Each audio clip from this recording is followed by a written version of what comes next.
দর্শক, একটি ভয়াবহ পরিস্থিতি আপনারা নিশ্চয়ই শুনেছেন। যাত্রাবাড়ীতে মোল্লা কলেজে হামলা চালানো হয়েছিল। দুটি কলেজের শিক্ষার্থীরা একযোগে সোহরাওয়ার্দী এবং কবি নজরুল ইসলাম কলেজের শিক্ষার্থীরা।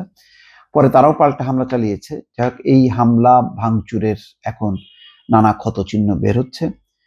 ইতিমধ্যে ম্যাগাজিন ছিনিয়ে নেয়া পুলিশের এবং ভাঙচুরের দায়ে কলেজের শিক্ষার্থী, স্থানীয় জনসাধারণ মিলে প্রায় ৮,০০০-এর উপর ব্যক্তিকে দায়ী করে, আসামি করে মামলা করেছে পুলিশ। এবং ভয়াবহ অবস্থা, পাল্টাপাল্টি সেই এখন আপাতত শান্ত।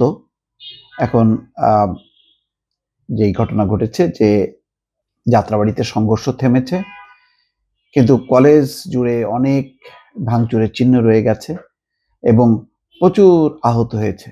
বেশ কিছু শিক্ষার্থী বা পথচারী, যাই হোক না কেন, বোঝা যাচ্ছে যে শিক্ষার্থী তারা পড়েছিল। পরে তাদেরকে হাসপাতালে পাঠানো হয়েছে। কলেজ কর্তৃপক্ষ দাবি করেছে যে ৩ জন এই ঘটনায় নিহত হয়েছে। ইতিমধ্যে সোহরাওয়ার্দী কলেজ, কবি নজরুল ইসলাম কলেজ বন্ধ করা হয়েছে অনির্দিষ্টকালের জন্য। বেলা ২:৩০টার দিকে কলেজটির সামনে সেখানকার শিক্ষার্থী ও এলাকাবাসীর অবস্থান নেন শহীদ সোহরাওয়ার্দী কলেজ ও কবি নজরুল কলেজের শিক্ষার্থীরা। তখন এলাকায় আর দেখা যায়নি। বেলা ২:৩০টার পর তখন এই কলেজের শিক্ষার্থী এবং এলাকাবাসী অবস্থান নিলে তারা চলে যায়। হামলার পর মাহবুবুর রহমান মোল্লা কলেজে গিয়ে ভাঙচুরের চিত্র দেখা গেছে। কলেজটির ১০ তলা ভবনের সব তলায় ভাঙচুর হয়েছে, লুটপাট করা হয়েছে কম্পিউটার সহ সরঞ্জাম। মাহবুবুর রহমান মোল্লা কলেজের প্রশাসনিক কর্মকর্তা বলছেন, তাদের কলেজে অতর্কিত হামলা চালানো হয়, এরপর ব্যাপক ভাঙচুর ও লুটপাট চালানো হয়। কলেজের টাকা পয়সাও চুরি হয়েছে। দুপুর ১২টার দিকে শহীদ সোহরাওয়ার্দী কলেজ ও কবি নজরুল কলেজে শত শত শিক্ষার্থী গিয়ে মাহবুবুর রহমান মোল্লা কলেজে হামলা চালায়। ভাঙচুর ও লুটপাটের পর বেলা ১টার দিকে সেখানে মাহবুবুর রহমান মোল্লা কলেজের শিক্ষার্থী, স্থানীয় জনতা এবং শহীদ সোহরাওয়ার্দী কলেজ ও কবি নজরুল কলেজের শিক্ষার্থীদের মধ্যে পাল্টাপাল্টি ধাওয়া এবং সংঘাত হয়। পরে সেনাবাহিনী এবং পুলিশ যে অবস্থান নেয়, কিন্তু ততক্ষণে ব্যাপক ক্ষয়ক্ষতি হয়েছে।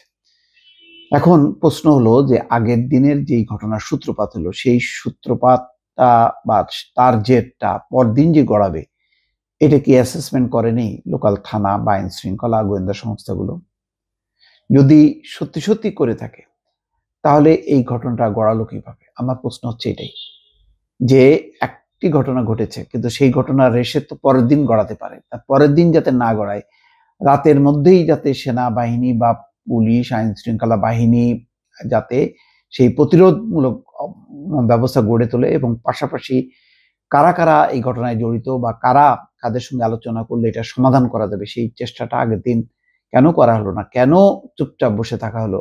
এবং এটি তারপরে, যেমন আগের দিন মোল্লা কলেজ তারা এসে হামলা চালিয়েছে বাংলাদেশ মেডিকেল, তারপরে ওই সোহরাওয়ার্দী কবি নজরুল কলেজে, সেখানেও তারা পরীক্ষার্থীদের উপর হামলা চালিয়েছে। তাদের খাতাপত্র সমস্ত কিছু, কম্পিউটার সব ভাঙচুর করেছে, কাগজপত্র ফেলে দিয়েছে, কেউ পরীক্ষা দিতে পারেনি। তার পাল্টা হিসাবেই তো তারা নিয়েছে। এই যে পাল্টাপাল্টি, এই ঘটনাটা যাতে না ঘটে, তাহলে কালকে কেন সারাদিন বসে থাকা হলো? কালকে এই ঘটনাটা তো দিনের বেলায়, রাতের মধ্যেই এটা যাতে আর না গড়াতে পারে, সেই ব্যবস্থা কেন নেওয়া হলো না? এটা আমার কাছে প্রশ্ন। কেন এই নৈরাজ্য চলতে দেয়া হলো? এবং আজকে যদি সত্যি সত্যি কলেজ কর্তৃপক্ষ যেটি দাবি করছেন যে ৩ জন শিক্ষার্থী মারা গেছে, এটা তো খুবই মর্মান্তিক, দুঃখজনক। এই ধরনের তুচ্ছ ঘটনাকে কেন্দ্র করে এই মৃত্যু।